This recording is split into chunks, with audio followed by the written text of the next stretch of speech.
नमस्कार मित्रांनो, मन धागा धागा जोडते नवा या मालिकेच्या आजच्या भागात आज आपण बघणार आहोत.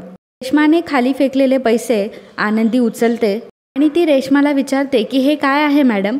त्यावर रेश्मा म्हणते की मजुरी. ॲक्च्युली हे बॉक्सेस मजूर उचलणार होते आणि त्यांना एवढीच मजुरी देतो आम्ही. तू हे काम केलंस म्हणून त्याचे पैसे. आनंदी म्हणते की मॅडम पण तुम्ही मला असं सांगितलं होतं की मी जर हे बॉक्सेस उचलले तर तुम्ही मला तो मटेरियलचा बॉक्स द्याल. रेश्मा म्हणते की हो म्हणाले होते मी तसं, पण साडी डिझाईन करण्याची लायकी नाही आहे तुझी. तुझी लायकी तर हीच आहे मोलमजुरी करण्याची. त्यामुळे उगाच आपल्या कुवतीपेक्षा जास्त उड्या मारू नकोस तू. आणि तसंही ही कॉम्पिटिशन तुझ्यासारख्यांसाठी नाही आहे. उगाच मोठे मोठे स्वप्न बघत बसशील आणि खड्ड्यात पडशील. त्यामुळे नंतर तोंडावर पडण्यापेक्षा आत्ताच एखादं काम शोध जे तुला छानपैकी करता येईल. गेट लॉस्ट असं म्हटल्यावर आनंदी तिच्या हातातले असलेले पैसे रेश्माच्या हातात ठेवते आणि म्हणते मॅडम मला साडी विणता येते की नाही हे तुम्ही नाही ठरवू शकत, कारण मी काय काय करू शकते हे फक्त मलाच माहिती आहे.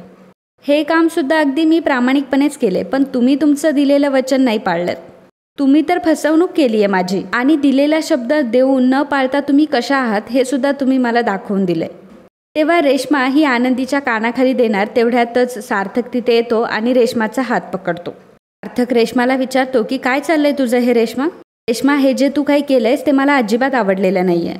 रेश्मा म्हणते की सार्थक तुला माहीत नाही आहे ती काय बोलली मला. सार्थक म्हणतो की सगळं ऐकलंय मी आणि तू काय केलंयस ना हे पण बघितलंय. आतमध्ये ये मला तुझ्याशी बोलायचंय असं म्हणून सार्थक आतमध्ये निघून जातो. त्यातच रेश्मा तिथे येते. तेव्हा रेश्मा म्हणते की सार्थक अरे. त्यावर सार्थक म्हणतो की it's not done Reshma. I am sorry की मला बाहेरच्यांसमोर तुझ्यावर ओरडण्याची अजिबात इच्छा नव्हती. तू खूप मोठी चूक केली आहेस. असं माणुसकी टाकून आपण कोणाशीच वागत नाही. हे तुला मी बाहेरच्यांसमोर सुद्धा बोलू शकत होतो, पण मी बोललो नाही. कारण का की एखाद्या स्त्रीचा अपमान करणं मला माझ्या तत्वात नाही बसत. आणि असं चार चौघांसमोर तर नाहीच नाही. अगं आपल्या एम्प्लॉईसोबत सुद्धा आपण असं वागत नाही कधी. आणि ती तर आपली स्पर्धक आहे. आणि असं काय केलं होतं तिने की तू डायरेक्ट तिच्यावर हात उगारलास. हे बघ आपल्याकडनं खूप मोठी चूक झाली आहे आणि त्यावर एकच उपाय आहे की तिला तिचं सामान परत देणं. आणि तिच्याकडनं जरी चूक झाली असली तरी तुझ्याकडून त्यापेक्षाही मोठी चूक झाली आहे.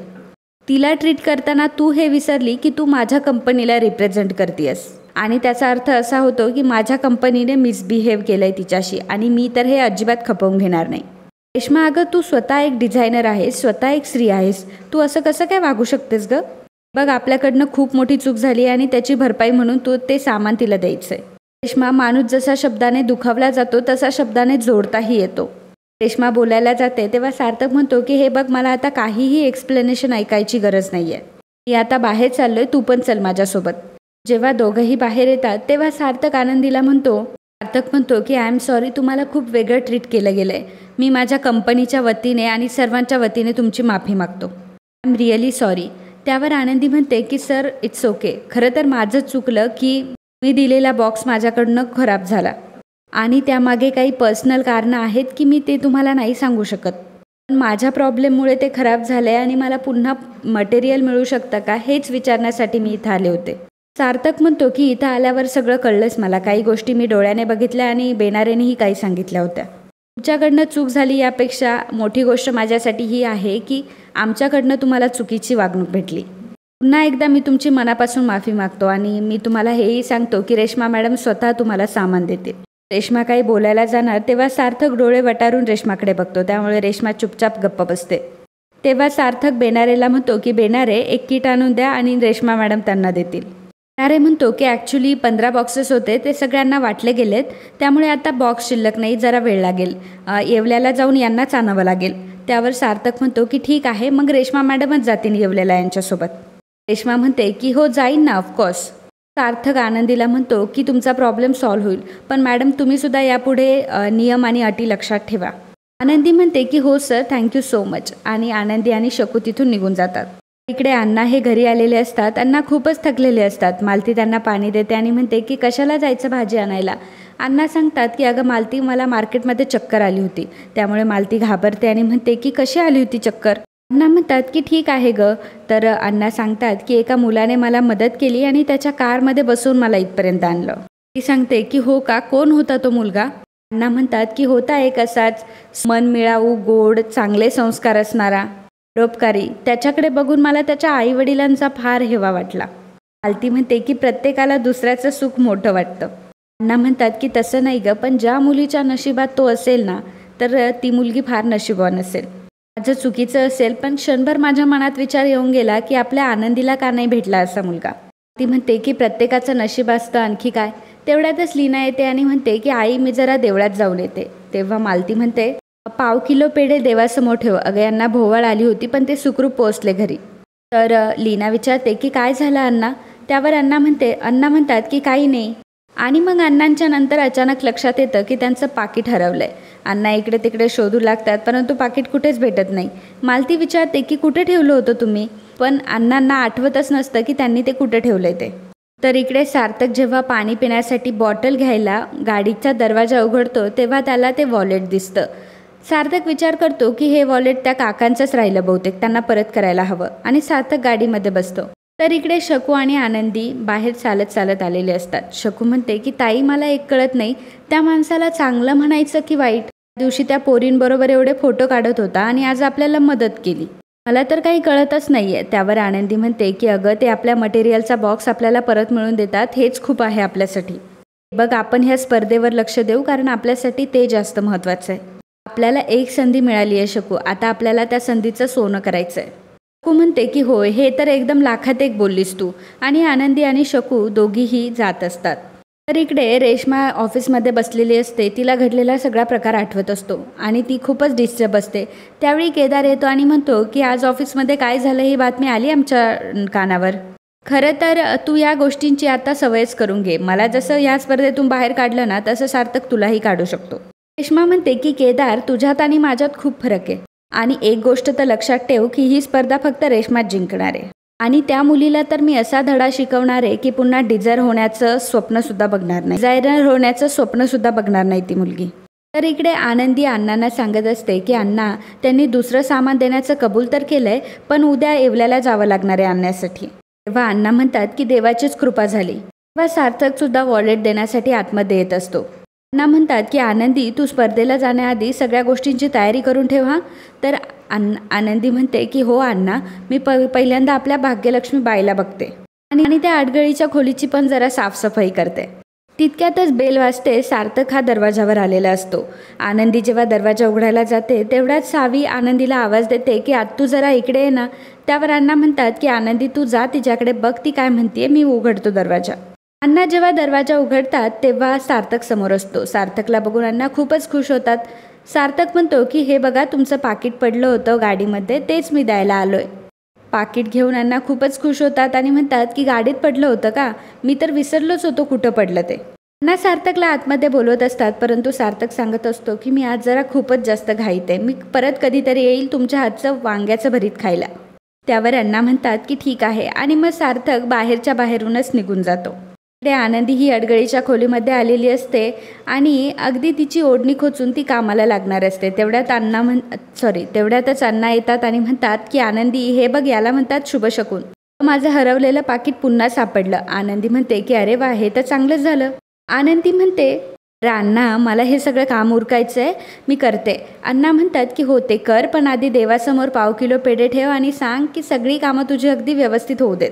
आनंदी तशीच जायला निघते. तेव्हा अण्णा म्हणतात की अगं तशी नको जाऊस, चांगली छान तयार होऊन जा. तर इकडे सार्थक हा गाडीतून चाललेला असतो आणि अक्कू तिथेच गोळा खात बसलेली असते. अक्कू सार्थकची गाडी ओळखते आणि सार्थकला फोन करते की तू लगेचच गाडी फिरव, मी तिथे गोळा खात बसली आहे, आता लवकरच्या लवकर इथे. त्यावर सार्थक म्हणत असतो की अक्कू अगं मी जरा ऑफिसला चाललो आहे, मला कामं आहेत बाकीची. त्यावर अक्कू म्हणते की हो का, हेच बहिणीचं प्रेम का. सार्थक म्हणतो की हो चल इमोशनल ब्लॅकमेल करू नकोस. सार्थक म्हणतो की ठीक आहे. तर इकडे आनंदी आणि शकू चाललेले असतात. तेव्हा शकू ही आनंदीला म्हणते की आनंदी ताई हे घे मिरचीची पूड. त्यावर आनंदी म्हणते की कशाला. शकू म्हणते की कशाला म्हणजे तो अंशुमन तुला कधी पण येऊन त्रास देत असतो ना, तू जर पुन्हा एकटी असली आणि जर त्याने तुला त्रास देण्याचा प्रयत्न केला तर दे त्याच्या डोळ्यात भिरकावून. आनंदी म्हणते की अगं शकू काही पण काय बोलतीयस तू. त्यावर शकू म्हणते की अगं वेळ काळ काय सांगून येत नाही, त्यामुळे आधी तू हे पर्समध्ये ठेव. तेवढ्यातच शकूचं लक्ष सार्थकवर जातं. शकू म्हणते की ताई ते बघ काय. तर आनंदी म्हणते की सर. शकू म्हणते की सर नाही सरडाय, रंग बदलू. आनंदी लगेचच तिचं तोंड लपवते. अक्कूही त्यांच्या पाठमोरी उभी असते. त्यांना ते माहीत नसतं त्यामुळे दोघीही सार्थकवर संशय घेतात. आनंदी म्हणते की मी तुला सांगितलं होतं ना हा माणूस कसा आहे, हे मदत वगैरे करणं ठीक आहे, पण बघ ना हा कसा आहे, सतत नुसता मुलींसोबत नाही तर मुलींमागे. तो म्हणते की बघ बघ बघ त्या मुलीला कसा बर्फाचा गोळा खाऊ घालतोय. माई ग, या माणसाचं मला काही खरं दिसत नाही. ताई, तुला मदत करण्याच्या मागे याचं काही काळं बिळं तर नसेल ना. आनंदी म्हणते की सोड ना शकू, तो माणूस कसा का असे ना, आपल्याला फक्त स्पर्धेपुरतं लक्षात ठेवायचं. का स्पर्धा झाली की तो त्याच्या घरी आणि आपण आपल्या घरी. सार्थकचं लक्ष त्या दोघींकडे जातं.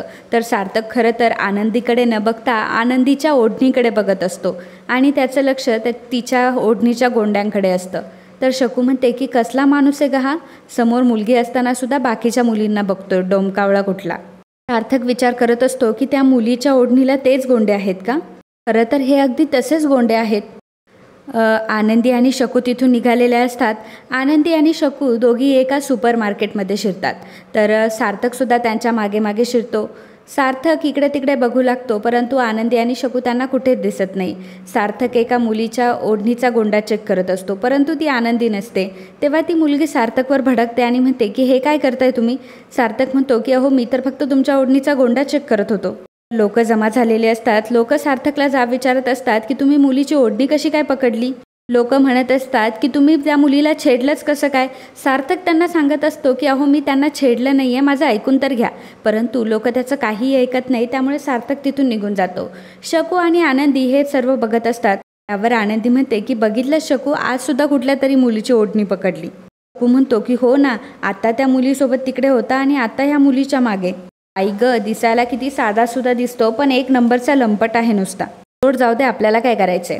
तर इकडे अक्कू सार्थकला म्हणते की अरे कुठे गेला होतास, असा काय मुलींच्या मागे गेलास. सार्थक म्हणतो की आता तू पण काय म्हणते मुलींच्या मागे, मी मुलींच्या मागे जाईल का. सार्थक म्हणतो की अगं गोंडेवाली, मला वाटलं की ती गोंडेवाली होती. आईला मी प्रॉमिस केलंय ना की मी तिला शोधून दाखवेल, म्हणून मी गेलो होतो. तेव्हा अक्कू म्हणते की दादा, अरे पण जपून, उगाच त्या गोंडेवालीच्या मागे लागून तू मार खाशील लोकांचा. तेव्हा सार्थक म्हणतो की हां, ते पण खरं आहे.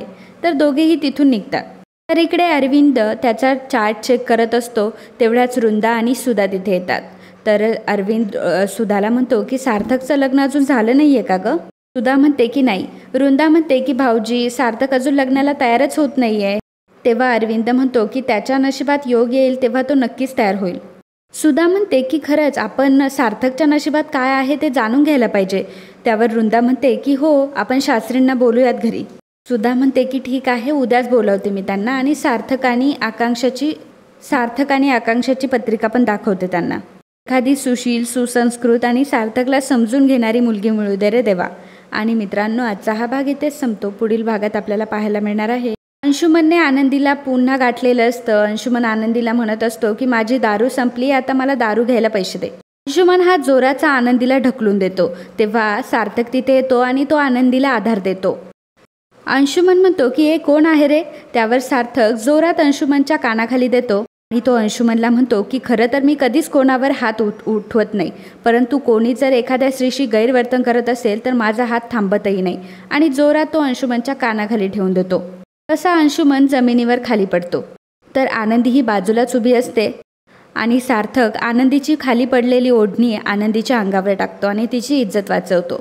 तर मित्रांनो, असेच मन धागा धागा जोडते नवा या मालिकेचे अपकमिंग एपिसोड बघण्यासाठी आत्ताच आपल्या चॅनलला सबस्क्राईब करा. आणि आजचा हा भाग तुम्हाला आवडला असेल तर व्हिडिओला लाईक आणि कमेंट करायला अजिबात विसरू नका. धन्यवाद.